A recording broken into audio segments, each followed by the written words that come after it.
right. Moving back to some other stories here at home, a token strike commenced by 16 health service trade unions, citing several demands today, crippled services at a number of hospitals across the island. That's right, Sonali. Now, the 24-hour token strike action commenced at 7 o'clock this morning.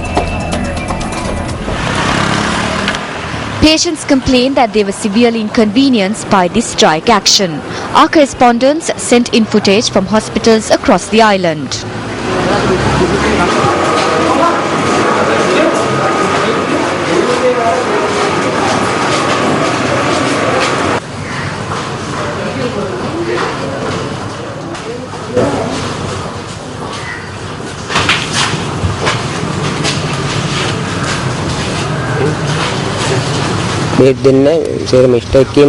They are not giving us medicine.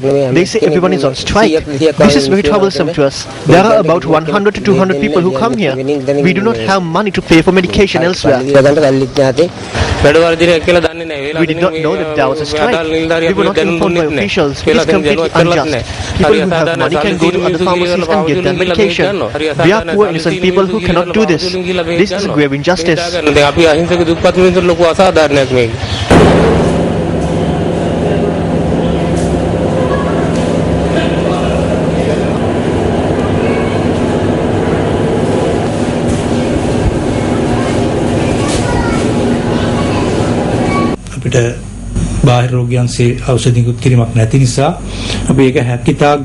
Since medication is not being issued in the OPD, we have held discussions with the State Pharmaceuticals Corporation and have discussed the issuing of medication prescribed by the hospital for 3 to 7 days.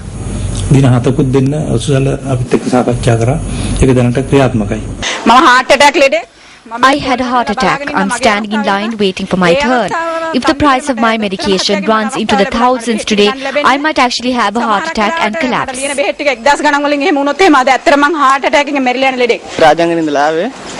We came from Rajangane to get the baby's blood checked. They say they cannot do a blood test. I am simply wasting time here. Our correspondent in Hambantota says that services at the OPD of the Hambantota Hospital and other clinical services have been suspended since this morning.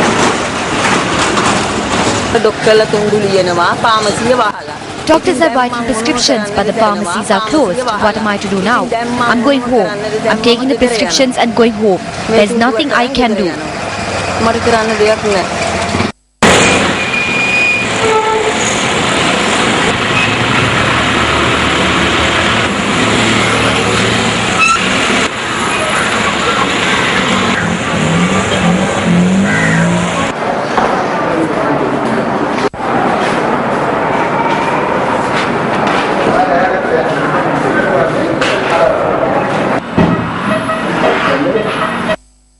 Meanwhile, the Ministry of Health announced that suitable recommendations for the demands made by the unions have already been submitted to the Ministry of Finance and the Ministry of Public Administration.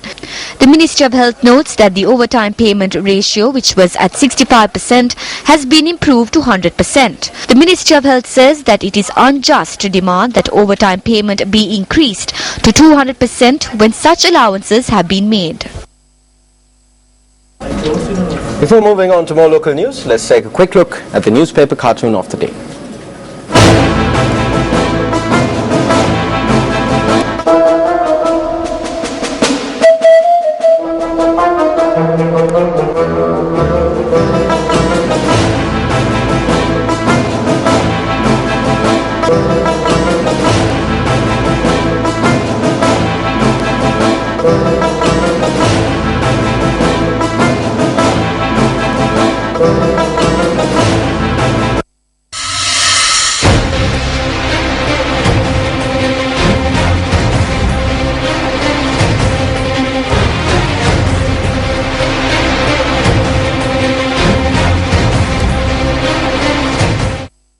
Up next is Action TV.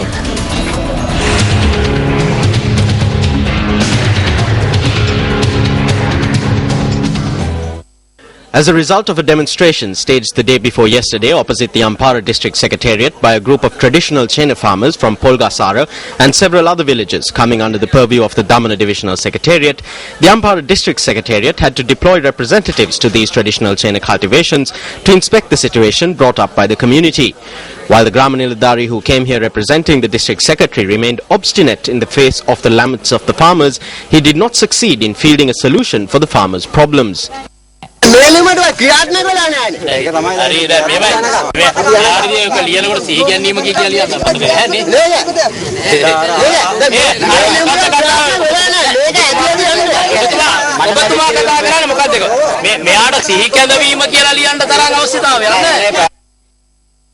This shows the extent to which senior authorities have foregone the responsibility of resolving the injustices caused to the traditional Chena farmers of Polgasara.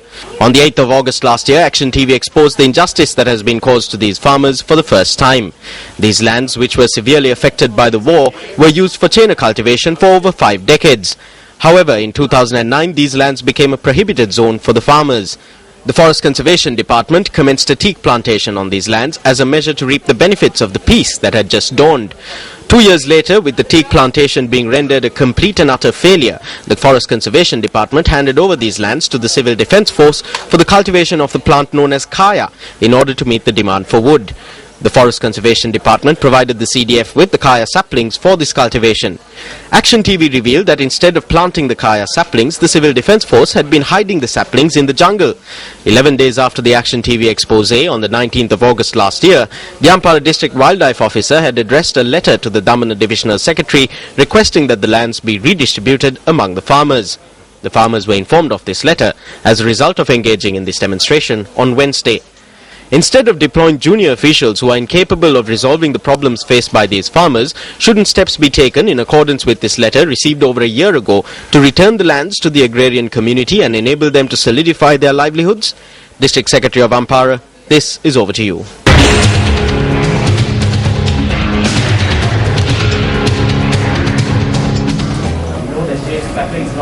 Well, moving on to a story that we've been following very closely here at News First. 2 persons have been arrested on suspicion of murdering Sri Lankan Tavisha Lakindupiris in Sheffield in the United Kingdom. Now, the BBC World Service reports that a man and a teenager were arrested over the death of the 25-year-old. Tavisha Lakindupiris, a part-time delivery person, was killed in Sheffield on Sunday while making a delivery. Piris, who had been working part-time after graduating from Sheffield Hallam University in 2011, was to start a job as an IT consultant. Tavisha was making his last delivery for the company when he was killed on Sunday night. The BBC World Service reports that the arrested men are being held in custody for questioning. More than 50 police officers are working on the investigation over the killing of Tavisha Piris. Speaking to News First, Secretary to the Ministry of External Affairs, Dr. Karunatilaka Ammanugama, said that he has received a report from the Sri Lankan High Commission in the UK over the murder. Dr. Karunatilaka Ammanugama added that the Sri Lankan government has requested the British government to conduct an expeditious investigation into the murder and bring the perpetrators to book. Ammanugama noted that the Ministry of External Affairs has taken all measures to bring back the body of Tavisha to the country. He added that arrangements have been made for the parents and brother of Tavisha to visit the UK to attend the post-mortem examination. Well, 8 persons, including the chairman of the Tangol Pradesh Sabha, appeared before the Colombo Additional Magistrate Nishant Piris today. Now, they are charged with the murder of British national Khurram Sheikh and raping his girlfriend, Victoria Sandra. At the hearing, the additional magistrate announced that cases have been filed against the defendants at the Colombo High Court and ordered them to appear before the High Court after receiving notice. Colombo Additional Magistrate Nishant Piris said that cases have only been filed against 6 of the 8 defendants. It was also noted that the remaining 2 defendants must appear in court on the 22nd of November in order to be informed about the Attorney General's decision.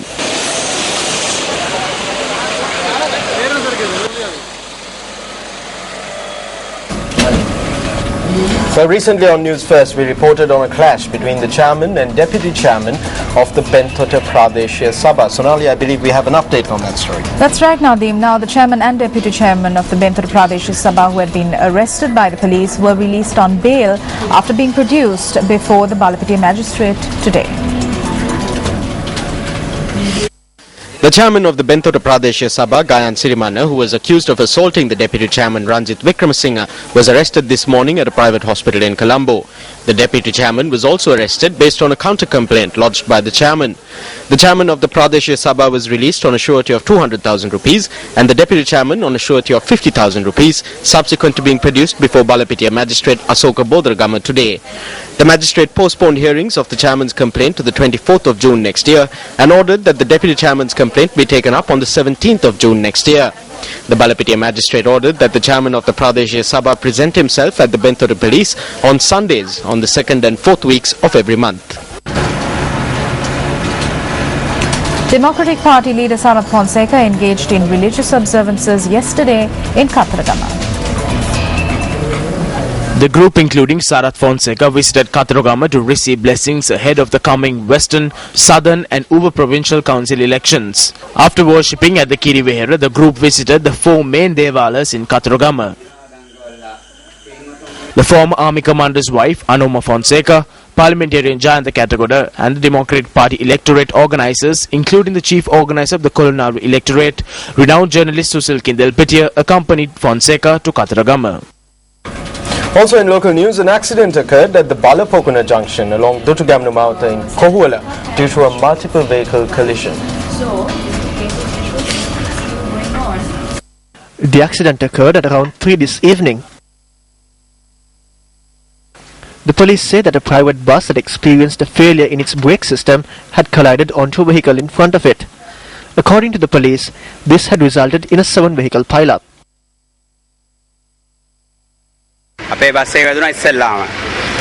Our bus was knocked first. Then it knocked onto a 3-wheeler in front of us. Then it went on to knock on a car. Then it knocked on some more vehicles and finally stopped after colliding onto the bus. An individual injured in the accident was admitted to the Colombo South Teaching Hospital. On to business news tonight, the inflation rate in October shows a month-to-month increase in comparison with September. The Central Bank of Sri Lanka says that the year-on-year inflation rose to 6.7% in October 2013 from 6.2% the previous month. The inflation rate that stood at 6.1% since July showed an increase of 6.3% in August, but then dropped to 6.2% by the end of September. However, in October, inflation rose to 6.7%. The Central Bank of Sri Lanka says that an increase in the prices of food items such as coconuts, coconut oil and some varieties of fresh fish was the main cause for this increase. Well, moving on to rugby news, Sri Lanka of course managed to clinch 3rd place in the Serendip Cup Rugby Championship match that was held against Poland, that was held at the old racecourse grounds in Colombo. Sri Lanka won the match 26 points to 25. The match played at the old racecourse grounds saw Poland opening the scoring in the 17th minute. Sri Lanka responded in the 26th minute of the game with Riza Mubarak capitalizing on a penalty. 6 minutes later, Niroshan Fernando scored a try. However, Poland took the lead at Lemons 15 to 13. After the turnaround, Poland came back strongly to score through a penalty. Niroshan then scored a penalty for Sri Lanka. At full time, the scoreline was 26 to 25. That'll help his confidence. He had an unfinished and Niroshan in the right place at the right time. Could have been either of them before Sri Lanka. Well, on that note, we wrap up tonight's edition of News First. I'm Sonali Vanigavadike. And I'm Nadeem Majid. We leave you with a look at the weather forecast for tomorrow. Good night and good luck.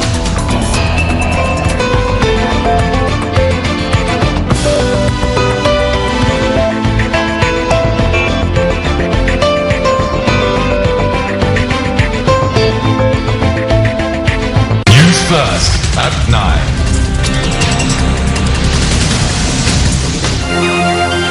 Hotline 0114-896-896. www.newsfirst.lk.